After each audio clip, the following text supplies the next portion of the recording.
Hi, this is Jim Barry from Barry Group, and I'm absolutely delighted to be partaking in the Cork Big Entrepreneur Experience yet again for the 10th year.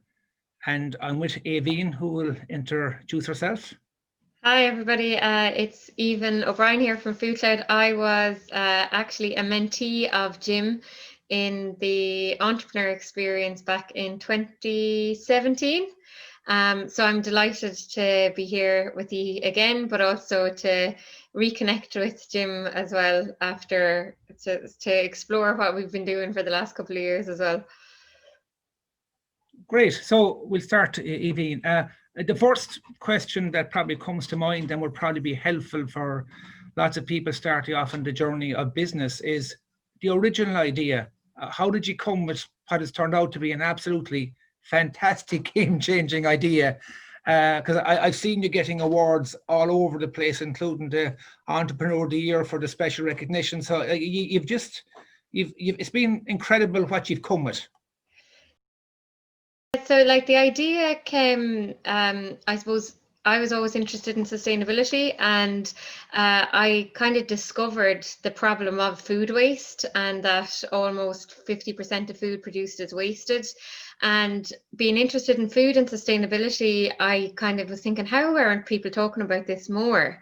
And I was living in London, working in investment banking at the time, and there was lots of grassroots organizations doing stuff around food waste, food sharing. And I moved back to Ireland in 2012 to do a master's, and realized that while there was stuff going on in London, there was nothing going on in Ireland at all in this space. So in Trinity, I went along to a group that was involved in kind of social entrepreneurism, met Iselt, who's the co-founder of FoodCloud, and we decided to try and do something at a very grassroots. The idea was always, initially to be a college project around food redistribution within communities. And we started off with one donation from a farmer's market in Glasnevin to a local Don Bosco kind of youth residential house, and realised that, if that is happening on one Saturday from one market in Dublin, can you imagine what's happening all around the country and the world? So it really started that small. And then I suppose we recognised the opportunity when we thought about how you could scale that kind of process of food sharing using technology. And I suppose that's how it's really grown. But that was the initial idea, was discovering the problem in the first place, and that there was very little happening in it in Ireland. So it's back to the old analogy: you find a problem and come with a solution. So exactly. Found an enormous problem, and to fair, you've done incredible work in coming with a solution. And just to bear in mind, it started off in a very small way. It's now a serious business. And I think this will be helpful again to people. The financial modeling, financial controls, bear in mind you're from the investment banking background, so you obviously had a strong financial acumen, which is sometimes a weakness in businesses starting off. You obviously brought in very strong measures and processes and systems from the start, I'm assuming. Yeah. So I suppose just to give people an idea, we're now a team, there's 64 staff, and we have we've scaled kind of nationally and into the UK, and so that's the kind of scale we're at now. When we started, it was very small. We were on different mentorship programs like Launchpad and Launchbox. They're in Trinity and the NDRC. And there was always financial mentors there as well. So just spreadsheets with cash flow projections and that kind of thing.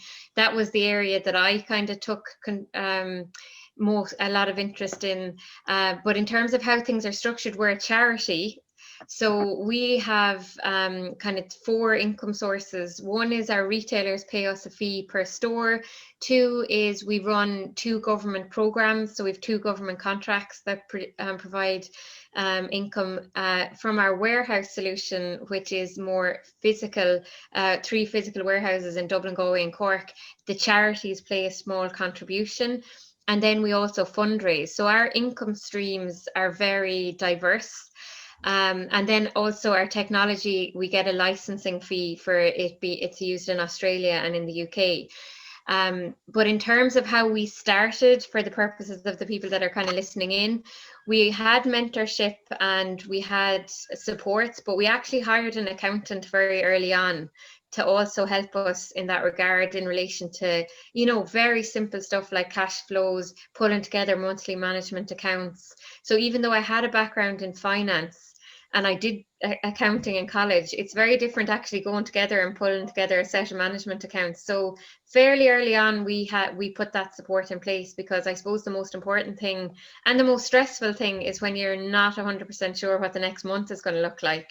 It's very hard to think further than that. That's quite stressful. So yeah, I would say that we had a bit of background, but we got support in very early on that front. Yeah, personally, I think that data and how you use your data and information is critical in terms of making decisions these days. So obviously you were well ahead of the curve and you got good early advice, and it has held you in very good stead. Just moving on, the fact that you've over 60 staff, obviously there's a whole structure in place. And again, in our own business here, we're looking really hard at the minute of the functions and managers and how it all comes together. What are your own views on management and selecting managers and your ask of managers? Yeah, so the most important thing for us, and this we didn't realize it until the last couple of years, is the values so we have very, very strong values as an organization. And I suppose when we were earlier in our journey, we mightn't have been as confident in sticking with the values. So for us, kindness is really, really important. So I suppose we're not, what we do is redistribute food from the food industry to the charity sector. We have to do it in a very professional way. We're working with the food industries who have, we have really strict kind of food safety, all of that kind of stuff. But ultimately, at the heart, it's about being kind to the planet and kind to people. And I suppose if that now has evolved for us being really kind to each other. So treating each other with respect, making sure that you're looking out for your teammates, your colleagues, no matter who they are. And when we kind of looked at the values again, we thought initially, like I would say, we might have been a little bit embarrassed, because that seems a bit soft, to be kind. But as we got, I suppose, a little bit more confident in ourselves, we said, no, I want to really enjoy the people I work with. I want to really enjoy coming to work every day. And I don't like unkindness, or, I like when people are being kind to each other. And yes, you can have like robust debates, but ultimately we know that anyone within the team has the best interests of the organization at heart. And kindness and being kind to each other is really important. So as a manager then, what we like to see in our managers is a manager who's elevating the people that are reporting into them, spotting, really good people and saying, you know what, this person is really strong, is really committed. I think we should send them on a training course. I think we should give them more opportunity. And that all does kind of, for me, comes back to kindness and looking out for others as much as you are for yourself. Well, I certainly agree with you that it is the prerogative of the CEOs or joint CEOs to come with the values for an organisation. And I think kindness is a lovely value. Maybe it could be a value in a lot more places, because it can get too tough and too rough and tumble. And that doesn't mean that you can't have constructive challenge. Yeah, exactly. And I must say, I do think your values are coming through, because I've come across your van guy who comes here to pick up stuff, and is actually a gentleman and a very nice type person. So you actually can see the values coming right through. So just to give you a bit of constructive. Well, that's lovely to hear. So, you know what? It does start at the top, and sometimes you just got to be brave and go with how you want it, and not be too hung up on what other people think. And it was right for you. But again, every organization is different, and I think there's a strength required to stand with your conviction, and you're certainly doing it, and I'm certainly see it coming through at a driver collection level. So yeah, that's great. Back there. Just another, you mentioned already you had some early mentoring. What's your views on mentoring and the importance of having mentors, trusted people around you, especially in the early days? And I think as you evolve, it's equally important. Yeah, so we went through a couple of accelerators. So I suppose in terms of the idea of mentorship, we were introduced to it quite early. So in terms of being a kind of open book, like a lot of times when you're starting out, you're like, oh, I don't know if I should share that, or you're a little bit coy about your idea, either because you might think somebody'd steal it, or because you're embarrassed maybe about your ambition or whatever it is. So we were very early days, we were kind of very open book. So that made it easier for us to be mentored, I would say. And then, but I suppose and then we have a board of directors, and so they would all have their kind of area of specialization. And they, although we're accountable to them, they're also mentoring in terms of they're there to support. So then that's a very kind of fixed mentorship structure now. But in the early days, I suppose, first of all, you have to establish a connection with that mentor. So we've had mentors that have come and gone and played a role, but we have had people who've been with us for the last 10 years, 8 to 10 years. So I suppose being open is important, because to be mentored, you have to be kind of open to it. And we've been very lucky, but we do actually have, I would go to a mentor that I actually would pay for the last number of years, and so do most, and we've really connected with that person. And actually a lot of our senior management team now actually go to the same mentor, and it's true, and she uses a tool around personal effectiveness, but it's the best money we've ever spent in terms of professional development. And the other thing is, when we've sent some of our colleagues in a senior management team, this mentor knows the background, knows everything, so can get straight into whatever challenge someone in our senior team is having. So I suppose we have a mix of mentors, like a more structured board mentorship, and then we actually pay somebody, and then we have connections with people that we might meet for a coffee to bounce an idea off. So really, I suppose COVID has put a stop to some of that, meeting people for coffees and all of that kind of stuff, but we would still have calls with those mentors. And it's so important from a personal resilience point of view. I'd say that the lady that we work with, she's seen tears, she's seen anger, she's seen happiness, she's rode all the waves with us. But it means then when we're having challenges, she can kind of bring us back to, remember that time when this happened before? How did you feel about that, and how did you get through that? So I suppose it's just really important, because especially as you're growing, it is quite stressful, and it does take its toll on you in terms of your personal resilience. And that's what we found key to the mentorship piece, is that support structure. No, I think it's great.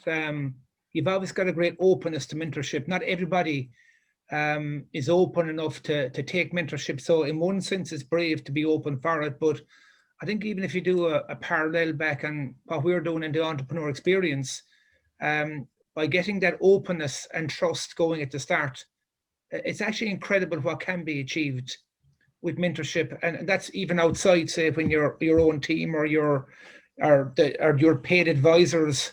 I think mentorship personally is really important. I have a mentor myself. He's our company chairman, and I find him fantastic in that he will challenge me really, really tough, harder than anybody else. He'll call it as he sees it. He's coming from the right place. And then you see on the other side where you can partake in the experience weekend, and you have everybody willing to give their time. So you can see different angles. But I think the one thing for me that comes true is once you get that bit of trust built, it can be really powerful. And there's only one way to go, and it's benefit. A huge benefit comes from it. And I think if people could take one thing on board, is find a mentor who works for them, and try and get that type of relationship you're talking about, and get that trusting relationship going. It's probably one of the best things anybody can do. Just moving on to another question, it's probably a tricky one now. What are your greatest learnings, or the biggest kind of learning curve that you had, or maybe the biggest challenge you had to overcome in business? The biggest challenge. So there's been very, very many over the years. Working in the food industry is challenging, and the interface between the food industry and the charity sector is they're just so different from each other, and we're being the bridge between the two is quite challenging. But I suppose The insights will be that it's a marathon, not a sprint. And I suppose in the early days, it's very easy to ride the waves of success and failure. So within a day, you could have something that has gone really well and something that has gone terrible. And like you initially, anyway, I found that I was riding it. I was really on the roller coaster.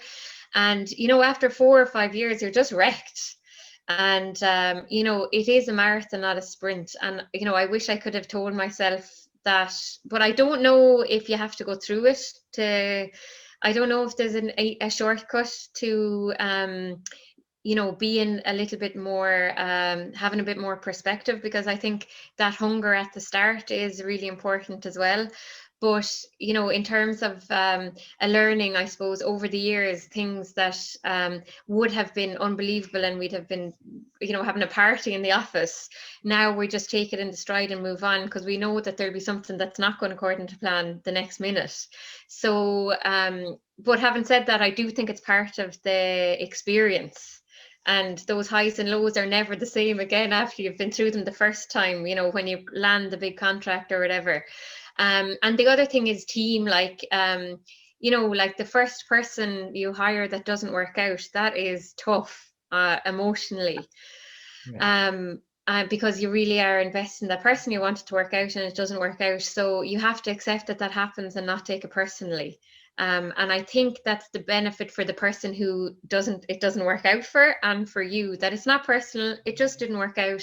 There's probably a good match for that person somewhere else, and there's a better match for us somewhere else. If I had known that, like, that would have really been helpful, and not taken it as a personal failure or an organizational failure that we didn't make a good match. And just accept that some roles do and don't suit. That would have probably saved a lot of sleepless nights, I suppose, if I had been a bit more comfortable with that.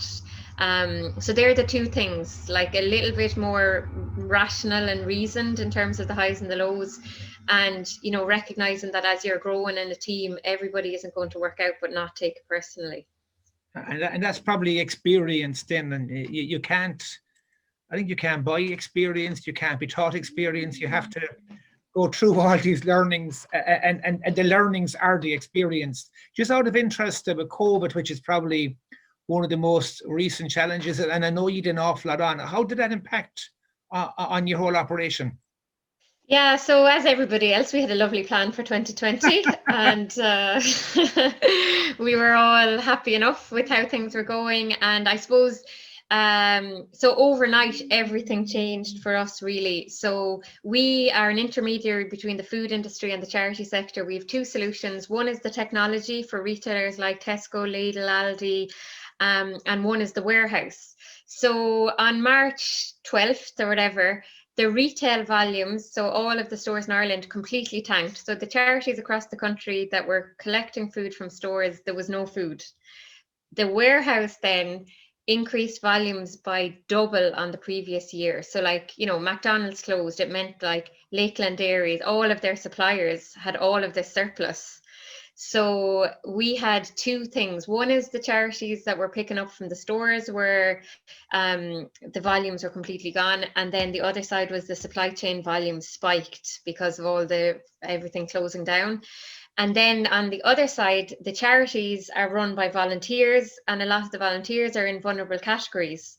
So the charities then some of them like jumped to it and were very quick off the mark in terms of, okay, the people that were coming in for our lunch club on a Friday are now cocooned at home. How are we going to get the food to them? So basically we had to set up a shift system in the warehouse. We had to hire staff just to make sure that we kept the show on the road. Then we had to understand what was going on with the charities, like who was closing, who was opening, who needed more food, who was basically saying, we'll see you after this, we won't be around for, so say a conference that had all people volunteering over 65, they needed a bit of time to figure out how they were going to do it. So in terms of our response, the first step was making sure that our own team and our staff were safe. We had to cut all volunteers, which is a huge part of what works in our warehouse.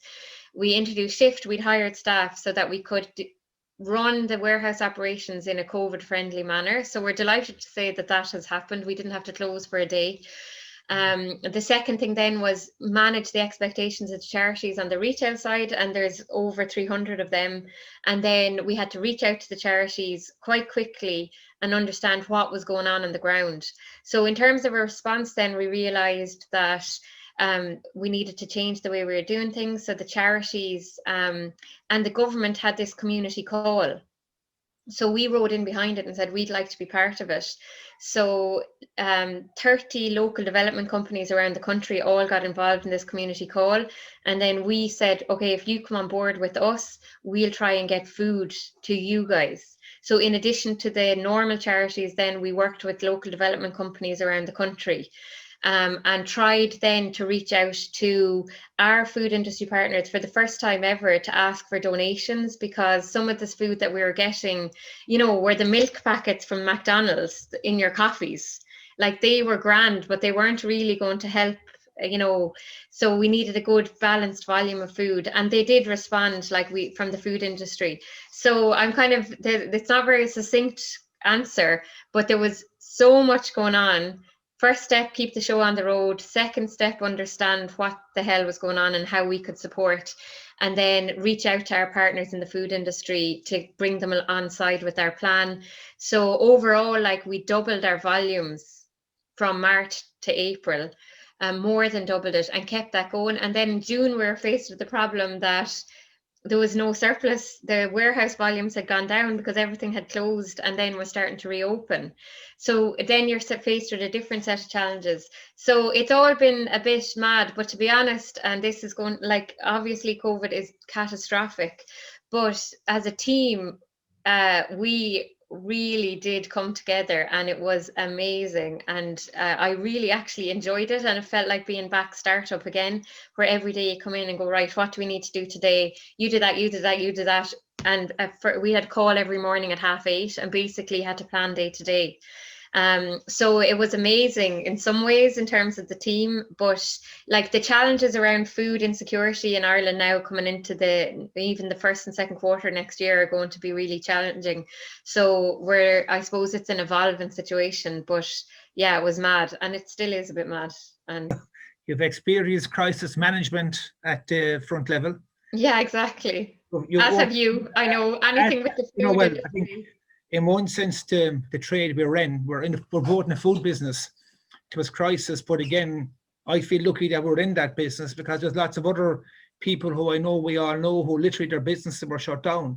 So while there's enormous stress, pressure, all that, it was still a much better option than not to have the stress or pressure. So we could probably write a document on crisis management. And actually, the one thing that came through to me was how adaptable we all were when we needed to be. And we were really blown away with how some of our people just stood up way beyond levels that we would have ever expected. So a lot of good came of it as well, and there was lots of learnings. And we're now talking in Zoom. I hadn't spoken in Zoom or Team before COVID, so it's now natural for our business. So there's a lot of good hopefully come as well. I know we're in trouble for time. If I could just ask you probably the final question. What piece, maybe it's 2 or 3 pieces, people starting off on the journey, what would be for you the 2 or 3 best piece of advice for someone, they got their idea, they now need to start working to bring it to life? What would your advice be? Yeah, so I suppose we kind of touched on it earlier. Really get out there and talk to people about it, and be open about it, and be open about what you're happy with and what you're a bit confused about, or what you're not quite sure. Because if you're open about it, people will respond. And whereas if you're not open about it, they'll just think, I have an idea, but I'm not going to share it with them, or because I don't think he's listening or she's listening or whatever. So I suppose get out there and talk to people about your idea.